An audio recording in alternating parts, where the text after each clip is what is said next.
Hello. Hello. Hello. Hello. Você está com os Críticos.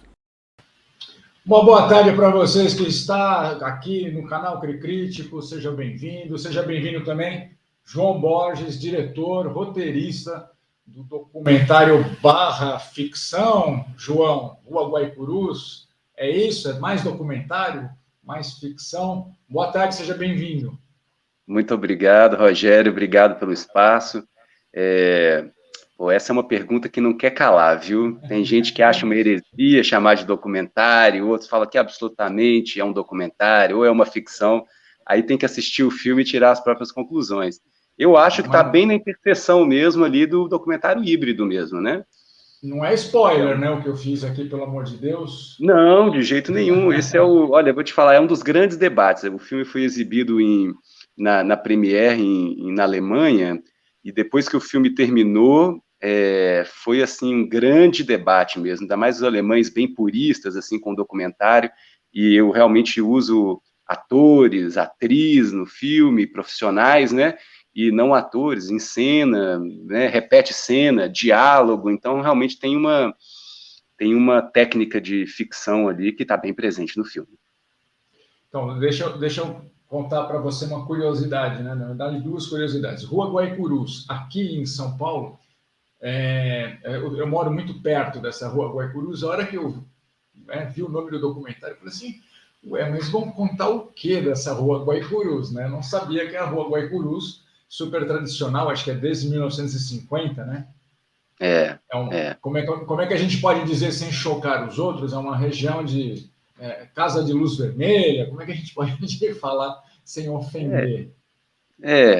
Não, eu acho que para os mineiros aqui, né, eu sinto que a gente tem falado aqui entre nós que é uma zona moral, né, assim, vai lá, tá sempre lotado, é interessante porque para um transeunte desavisado, e passa ali, vai achar que é uma rua de comércio e tal, mas a cada intervalo entre uma loja e outra tem uma escadinha, e aí você sobe a escadinha e no segundo andar tem hotéis que tem uns que até se comunicam entre eles, e cada hotel tem um perfil.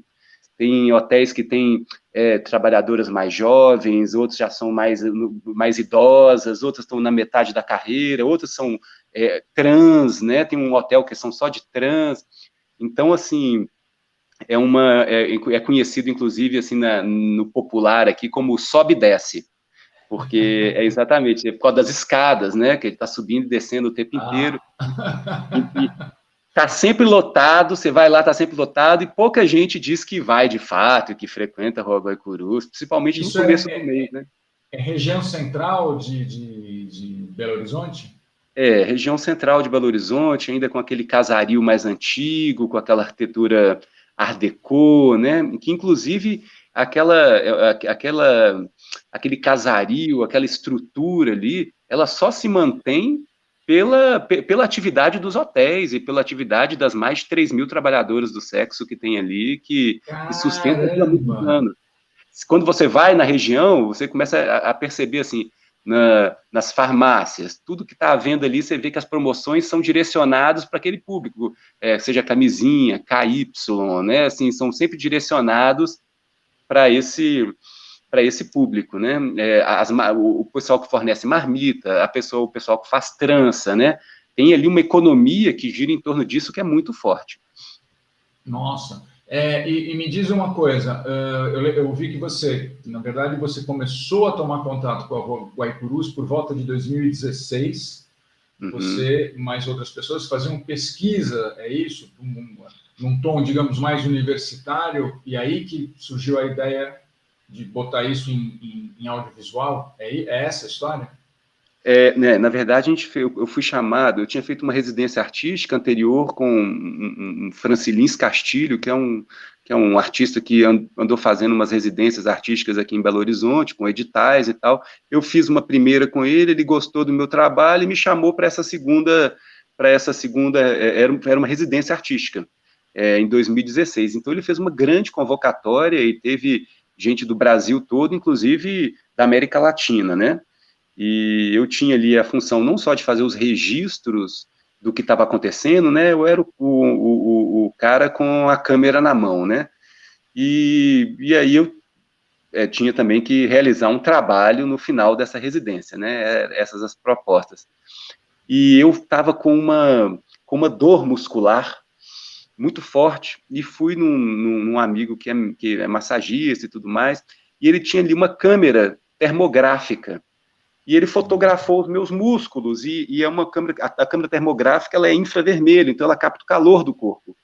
E aí eu falei, cara, isso tem tudo a ver com a Rua Guaicurus.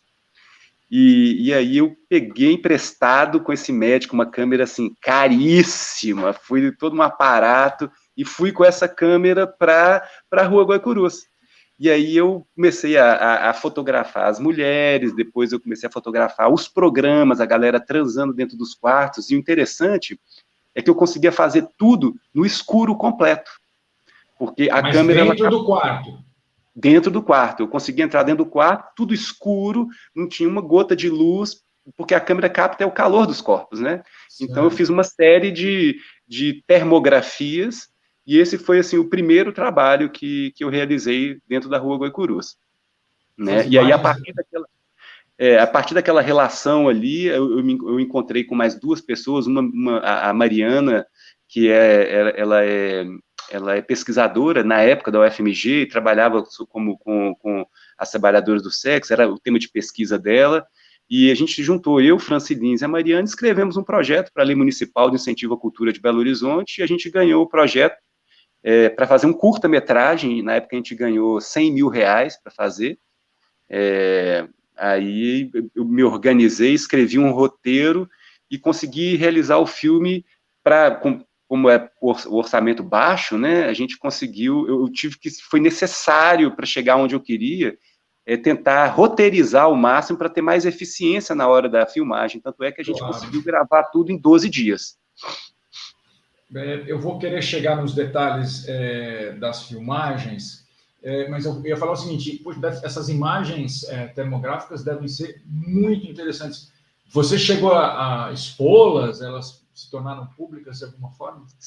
Sim, né, ficaram muito legais. Inclusive, aí depois qual que era a proposta? No final da residência artística, ia criar o Museu do Sexo, temporário.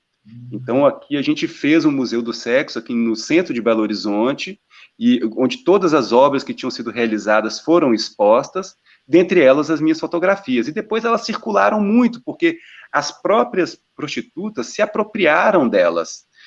Por exemplo, depois do filme, o filme impactou de forma muito interessante algumas das mulheres que trabalham na prostituição, e uma delas fundou um grupo chamado Clã das Lobas, que é para lutar pelos direitos delas e tudo mais, e elas publicam uma revista. Então as fotos foram publicadas na revista da Clã das Lobas, depois elas foram pregadas nos quartos, nos corredores dos hotéis, porque tem um debate que é interessante, porque eles falam que muitas vezes é um lugar que inspira muito os artistas, mas a obra não é devolvida para eles vão embora e elas ficam sem saber. Então eu fiz muita questão de que tudo que eu fosse produzindo acontecesse muito, tanto é que eu chego hoje na zona e sou conhecido como pior de zona, conheço todo mundo, tô super lá.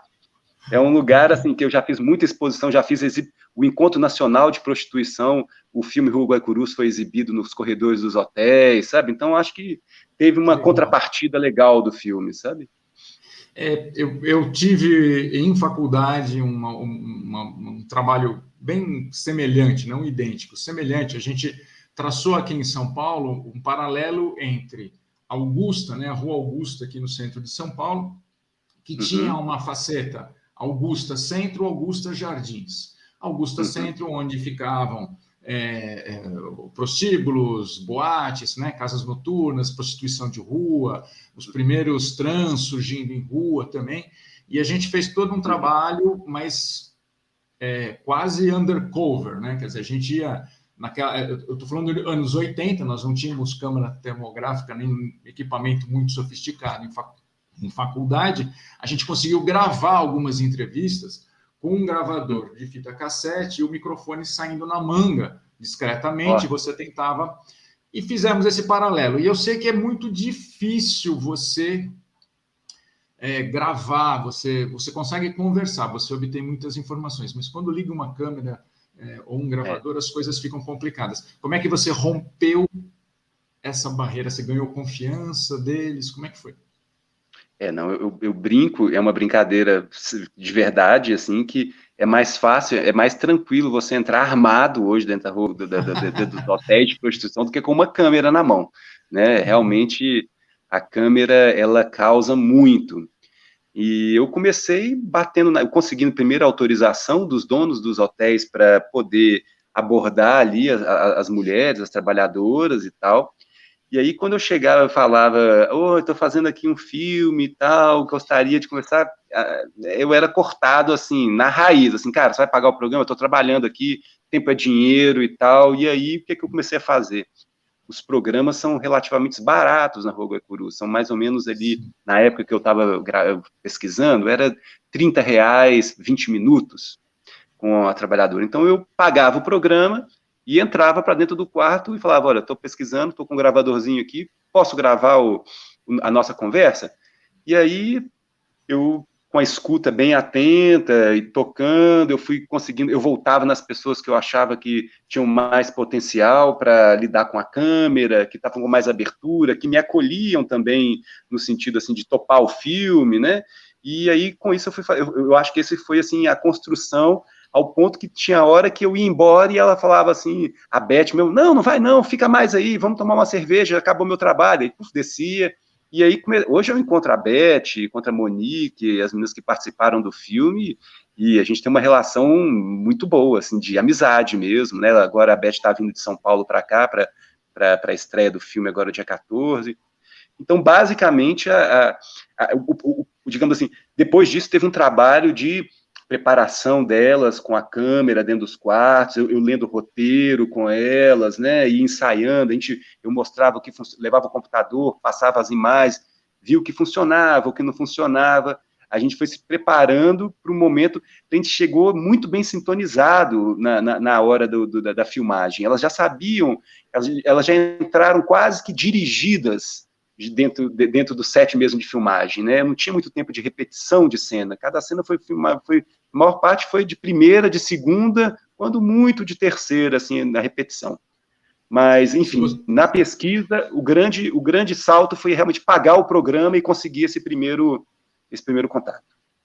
Não dava para ser Stanley Kubrick, né? Nesses momentos, nem pensar, né? Mesmo que o orçamento está bem diferente do Kubrick, né? Olha, não, a gente tem uma cena só de corredor.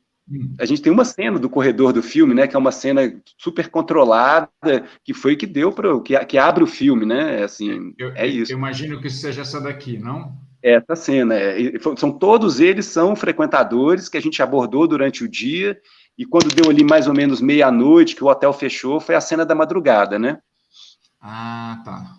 Eu fico imaginando sempre na dinâmica, né, de colher a sessão, né, de direitos desses caras, ou, olha, vamos mostrar, a complexidade desse trabalho. Eu fiquei pensando, assim que eu vi essa cena, no começo, tanto que eu separei, eu consegui achar um frame dela aqui, separei, porque eu fico pensando sempre na execução. Infelizmente, a gente está também enxergando o de trás das câmeras. Eu vi que você mesmo mencionou, tem hora que tem ator, tem hora que não tem ator. Quer dizer, que não são atores, desculpa. Propositalmente, a gente pode falar quem é e quem não é. Por exemplo, a Beth, eu sei que ela era prostituta, depois saiu, virou atriz, está em outro mundo agora. Não, a Beth, olha, hoje ela saiu daqui do Raguai Cruz e foi para São Paulo e entrou num relacionamento, e geralmente quando elas entram em relacionamentos, às vezes acaba se distanciando nem todas, muitas continuam, os maridos já conhecem naquela situação e lidam de forma mais possível com isso, né? Mas a Beth, eu não tenho certeza se ela agora está trabalhando. Ela não virou atriz, ela trabalhou no filme, ela ganhou, inclusive, um prêmio de atriz revelação, né, no Satiricine, aí, no Festival de São Paulo, no Cine Biju, e o filme, eu ganhei de melhor direção também nesse festival, mas ela é trabalhadora do sexo, eu acho que até hoje ela está trabalhando, não sei se em Sampa ela está, A Monique, que é a loura, que já está querendo sair da prostituição e tal, ela também é uma trabalhadora. Atualmente eu sei que ela saiu, que ela casou, teve um segundo filho. E a Ariadna, que é a que começa, a novata, né? Ela é uma atriz. Ela é uma atriz que eu já tinha visto ela atuando numa peça na Rua Guaicurus, e eu fiquei confuso se ela era atriz ou se era, na hora que eu vi a peça, se ela era confusa. Exatamente, essa é a Ariadne que está fazendo as tranças. Que essa cena do filme, para mim, é das cenas mais lindas do filme. Exatamente, exatamente. Outra felicidade é ter achado uma imagem dela, porque a conversa entre elas é muito boa, enfim. Eu não sabia, eu não conseguia dizer, por isso que eu talvez faça parte da mágica, digamos, do teu documentário / ficção, mas eu falei, nossa, cara, mas a história dela é boa, porque ela chega lá desesperada, sem dar muito spoiler, ela chega meio, né, pô, vou ter que encarar isso daqui, chega completamente balançando, e aí dá uma semana, ela já liga e fala, não, tá tudo bem, tá tudo tranquilo, quer dizer, são mulheres, antes de mais nada, são pessoas muito fortes, né, para aguentar essa energia, né, que deve... Aliás, não sei se você tem esse viés, essa sensibilidade, eu fico imaginando que tipo de energia transita nesse ambiente. Você teve essa sutileza ou não? Olha, para mim foi muito desafiador, principalmente na residência artística, porque a gente tinha um desafio entre nós, que era porque a residência tinha fornecido os quartos dentro dos hotéis para a gente dormir lá. Então eu cheguei a dormir 2 dias lá e foi muito tenso para mim, assim, a energia não é que é tenso, conturbado, porque primeiro que é uma movimentação intensa, música constante, né? E essa energia que é uma energia que se você tem que criar ferramentas para lidar com ela, né? Então, não era uma coisa que eu estava preparado. Eu sou um cara que fui criado no interior da Bahia, então nunca fui de frequentar hotéis de prostituição. Então, assim, foi uma das minhas primeiras experiências mesmo, e foi bem desafiador, assim, essa energia, até você controlar e encontrar os lugares de segurança também, né, para você estar trabalhando e estar podendo filmar. Isso foi realmente um grande desafio, né? Eu também li alguma coisa que havia espaço para improvisação, e a gente sabe que muitas vezes no cinema até o espaço do improviso não é tão bem improviso assim, é uma coisa marcada, né? Para não perder tempo é dinheiro, aquela história toda. Que tipo de improviso rolou? O que você poderia exemplificar? Olha, tem uma cena que eu perco mais o controle dela, uma cena muito forte, talvez a cena mais forte do filme, que é a cena, a gente fala que é a cena do Tigrão, que é a hora que o cliente vai realizar o fetiche com a Beth, que é uma cena dura, uma cena polêmica, a mulherada fica puta, com razão, meus amigos ficam todos falando, nossa, como a gente é bobo, esses homens, meu Deus do céu, é uma cena muito... E fica muito tempo na dúvida se ela entraria no filme ou não, né? E aí eu chamei elas para assistirem comigo, e elas, claro que tem que entrar. Eu estava mais púdico do que elas, sabe? Eu falei, cara, isso é nossa realidade, bicho, você vai ficar fazendo chapa branca e tal, enfim, foi... E aí é uma cena que ali eu perco mais o controle, porque a proposta era realmente ele ir e realizar o fetiche da depilação, que é um fetiche que ela fala que tem muita procura, e ele é um cara que realmente é ator, tem vontade de ser ator e trabalhar, como ele diz, no cinema normal. Ele se refere ao nosso tipo de cinema como cinema normal. e ele já é um ator...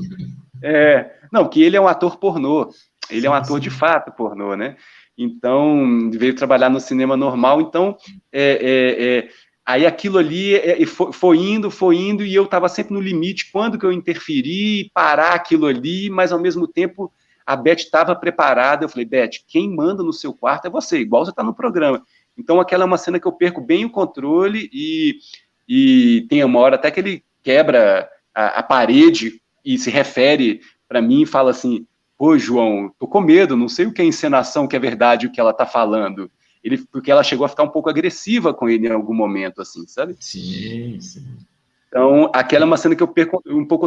E na maior parte das vezes são os temas. A Beth, por exemplo, a Monique, me conta assim: tem aqui, a Monique fala, tem um velho que vem sempre aqui e me traz leite, me traz coisas, e aí eu chamando ele para ir na minha casa, no final de semana, no churrasco. Então, eu falo, Monique, então agora nós vamos construir aquela conversa que você fala com o seu velho, que vai na sua casa, que ele olha pelo seu filho também e tal. É aquele cliente amigo que vira.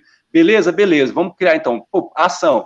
E aí, o ator, o velho, no caso é um ator, que é o Carlos Francisco, que já é um ator muito muito bom, né, assim, ele foi alguns dias antes na Rua Guaicurus, eu paguei para ele frequentar 2, 3 programas com ela, para se aproximar e estar mais próximo mesmo da história dela, e aí eles chegaram já com um grau de intimidade ali na cena, e eu deixei rolar.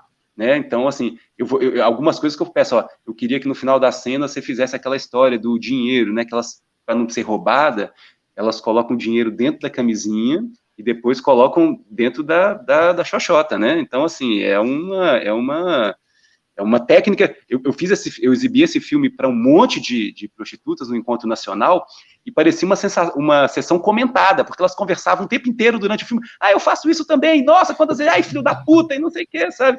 Então foi uma sessão super comentada, interessante. Olha, que rico isso, hein? Meus parabéns, viu?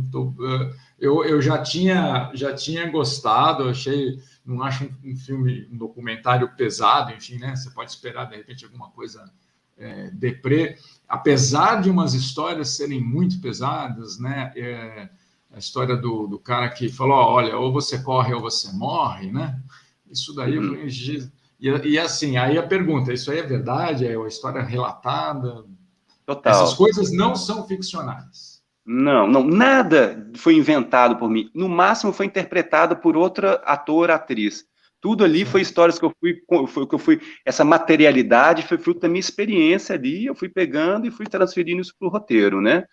Então, aquele encontro, inclusive, que você fala, do Corre ou Morre, é um encontro que ocorre ali dentro de uma... Eles estão ligados à igreja, então faz um acolhimento para as mulheres ali, com massagem, tratamento psicológico, né? Um monte de coisa, então, e tem uma roda de conversa das mulheres ali, e ali realmente foi, digamos, um cinema direto. Filmei o que estava rolando, não teve muita direção, não, a não ser que a gente só marcou o dia e o horário com as atrizes para estar mais presente, e cada um foi contando das suas experiências, né?